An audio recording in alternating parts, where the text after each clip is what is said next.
L'histoire. L'histoire est la connaissance du passé basée sur les écrits, depuis l'invention de l'écriture jusqu'à nos jours.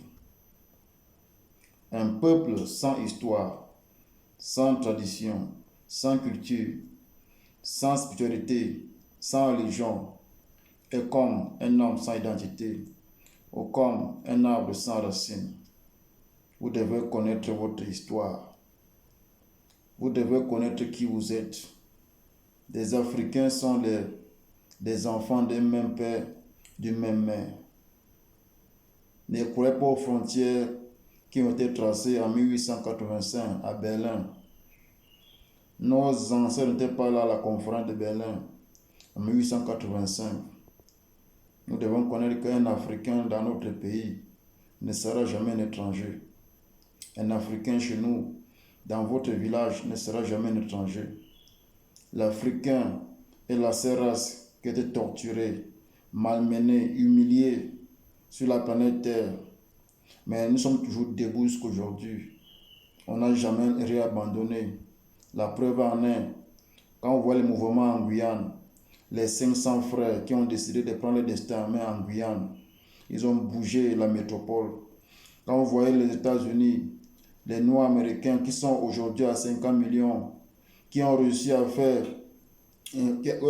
imposer leur système en Amérique. Il y a même un Noir qui a dirigé l'Amérique, Obama, malgré qu'il a servi le blanc. Mais quand même, ça montre la puissance du Noir. Le Noir n'a jamais abandonné, malgré l'humiliation, malgré la traite négrière qui a fait 400 ans, 500 ans. Ceux qui ont commencé la traite négrière, celui qui a commencé, ce n'est pas celui qui a fini. Celui qui a commencé, le père a commencé, son fils a continué, son arrière-petit-fils a continué, son arrière-petit-fils a continué. Jusqu'à ce que quand ils ont découvert les machines qui pouvaient cultiver les terres, qui pouvaient travailler à la place des Noirs, ils ont soi-disant dit qu'ils ont aboli l'esclavage. Ils n'ont pas aboli l'esclavage parce qu'ils aimaient le Noir. C'est parce qu'ils ont découvert, ils ont créé des machines qui pouvaient travailler à la place du Noir. Peuple noir, il ne faut jamais se perdre. Le blanc ne sera jamais ton ami. Le blanc, c'est un être humain qui est malin. Tout ce qu'il fait, tout ce qu'il veut, c'est te manipuler. Le noir doit être vigilant. Nous vivons sur la terre comme nous sommes comme dans la jungle.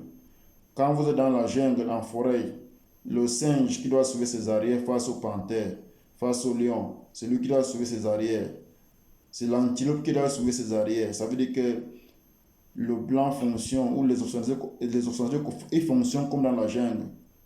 Et c'est nous qui allons sauver nos arrières. Nous sommes un peuple qui a été meurtrier, manipulé, vendu comme des marchandises sur le marché. Aujourd'hui, sur la Terre, dans toute la planète Terre, dans tous les 4 continents, parce qu'il y a 5 continents, ce que vous soyez en Océanie, les Noirs de l'Océanie ne sont pas aimés dans leur propre continent. Les Noirs de l'Australie, qui sont les aborigènes, qui sont ceux-là qui ont que l'Australie appartient, qui sont les originaires de l'Australie, ils sont aujourd'hui étrangers sur leur territoire parce que les Occidentaux ont envoyé leur terre, ils ont construit là-bas et maintenant ça les appartient. C'est ce qu'ils ont toujours voulu faire en Afrique. Ils ont voulu l'Afrique sans les Africains. Et c'est ce qu'ils ont fait en Amérique. Ils ont construit l'Amérique sans les Amérindiens. L'Amérique du Nord appartient aux Occidentaux. L'Amérique du Sud appartient aux Occidentaux. Parce que c'est ça qu'ils ont toujours voulu faire. Ils ont voulu construire, ils ont voulu une Afrique sans les Africains. Mais nous, les Africains, on n'a jamais abandonné jusqu'à aujourd'hui. Malgré la traite négrière, malgré l'esclavage, malgré la colonisation, malgré le néocolonial, nous sommes toujours debout. Nous sommes la seule race sur la terre qui a été malmenée, maltraitée, détruite sur le plan spirituel, sur le plan mental, sur le plan physique. Mais nous n'avons jamais abandonné, comme les Amérindiens. Aujourd'hui, là, les pays comme le Canada, qui appartient aux Amérindiens, est dirigé par les Occidentaux. Les États-Unis, qui appartient aux Amérindiens, est dirigé par les Occidentaux. Et les pays comme le Mexique appartient aux Occidentaux. Le pays comme le Guatemala, le Panama, le Nicaragua, le Paraguay, le Brésil, l'Argentine, la Guyane, Trinité et Tobago, Antigua Barbuda, Bahamas, Jamaïque, Belize, Honduras, Porto Rico appartiennent aux Occidentaux parce qu'ils ont abandonné, parce qu'ils ont lâché. Mais nous, les Noirs, l'Afrique ne va jamais appartenir aux Occidentaux, malgré qu'ils ont mis à la tête de nos pays les Blancs la peau noire. Aujourd'hui, on vit le néocolonialisme, mais ça va s'arrêter parce que nous, les Noirs, on n'a jamais abandonné. Nous sommes la première civilisation sur la Terre. Nous sommes ceux-là qui ont créé notre race. Voilà pourquoi nos cheveux sont uniques. Sur la Terre, il y a 8 milliards, 9 milliards d'habitants. Et 8 milliards d'habitants sur la Terre ont les cheveux lisses. Seule la race noire bantou n'a pas les cheveux lisses parce que nous sommes les ancêtres des autres. Nous avons les cheveux crépus, les cheveux originaux, parce que nous sommes la race originale sur la Terre.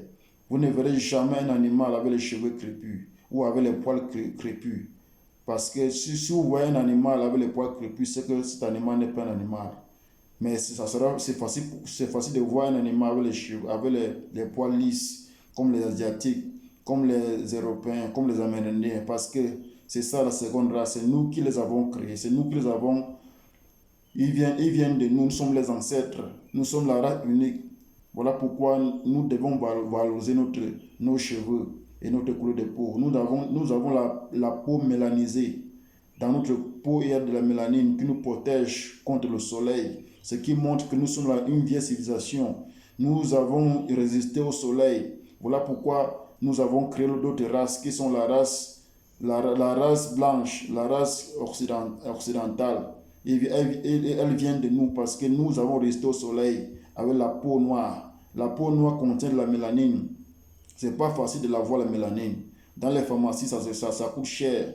Même quand les Européens occidentaux viennent en Afrique, viennent se bronzer la peau pour un peu avoir la peau un peu foncée. Parce que la race, c'est facile d'être brun ou avoir la peau blanche. Mais c'est impossible d'avoir la peau noire. C'est ça la vérité. Nous devons être fiers de qui nous sommes. Nous sommes la race unique sur la terre. Nous sommes la race de l'univers. L'univers est noir. Même Dieu lui-même, le créateur de l'univers et les planètes et étoiles est noir. Nous sommes la race élue. Nous sommes la race dominante. Nous sommes la race forte. Nous sommes la race originale. Malgré l'esclavage, la colonisation, aujourd'hui on vit le néocolonial. Mais nous savons qui nous sommes. C'est vous des serviteurs, le panafricain, Kabdeb Chabda, celui-là qui vous dit toujours les vérités, qui vous dit tout, qui vous fait tout valoriser qui vous êtes. Vous devez connaître qui vous êtes. Nous sommes la race unique sur la terre. Voilà pourquoi tout était créé dans notre continent. Tout est chez nous. 60% des matières premières, 60% des terres arabes. Ce n'est pas une erreur. C'est parce que tout a commencé ici, en Afrique. Nous sommes au centre du monde, nous sommes au centre de la planète. Tout a commencé chez nous. Toutes les races viennent de nous. Nous devons être conscients de ça et reconquérir notre monde. Nous avons été la première puissance avant. L'Égypte ancienne était la première puissance du monde. Tout a commencé en Égypte. Les mathématiques, les écritures, ça a commencé en Égypte. Mais tout a été falsifié. La religion, tout a commencé en Égypte. Mais ça a été falsifié. On a remplacé la race noire par la race blanche pour nous dominer, pour que nous croyons que nous sommes la race inférieure alors que nous sommes la race supérieure. Nous sommes la première race sur la terre, nous sommes la première civilisation sur la terre. Les Africains doivent connaître ça. En tant qu'Africains, vous devez connaître qu'un Africain comme vous et votre frère. Nous sommes les enfants des mêmes pères, des mêmes mères. Nous ne croyons pas aux frontières parce qu'avant il n'y avait pas de frontières en Afrique, il n'y avait que des royaumes. Et pour aller dans l'autre royaume, on ne payait pas le visa, il n'y avait pas de passeport. On allait chez le voisin simplement, chez le frère simplement. Il n'y avait pas de passeport ni de visa. Et nous devons encore avoir cet esprit de l'harmonie pour vraiment renaître. L'Afrique doit renaître. Nous devons apprendre à aimer notre frère. Nous devons aimer notre prochain. Nous sommes la race unique sur la terre. Nous sommes la race spéciale. On n'atteint même pas 1 milliard sur la terre. Mais d'autres races, qui est la race avec les cheveux lisses, ils sont plus de 8 milliards. Mais pourquoi est-ce que nous devons chercher à les copier? Nos femmes, pourquoi est-ce qu'elles doivent porter les cheveux des cadavres brésiliens, des cadavres indiens, alors qu'elles ont les cheveux uniques sur la tête, les cheveux spéciaux, les cheveux rares? Si vous déplacez en Afrique, vous partez dans d'autres continents, vous verrez que vous êtes une star parce que vos cheveux sont différents. Mais tout le monde autour de vous ont les cheveux lisses, comme celles des animaux, comme celles des singes. Ils nous appellent des singes alors que c'est eux qui ont les cheveux des singes. Même le singe n'a pas les cheveux crépus. Le singe a les cheveux lisses, a les poils lisses sur lui. Même le chat, le chien, tous les animaux ont les poils lisses. Seul le noir a les cheveux crépus. Seul le noir, en langue africaine, qu'on appelle Muntu, être humain, a les cheveux crépus. Voilà pourquoi d'autres qui sont là ne sont pas les Muntu, parce qu'ils ont les cheveux comme ceux des animaux. C'est votre serviteur le panafricain. Suivez-moi sur ma page Facebook. Vous aurez plus d'informations, plus de connaissances. Ce combat, si nous le menons ensemble, nous allons arriver. Le Sénégal nous a montré l'exemple. Si on veut, on peut. Passez une bonne journée.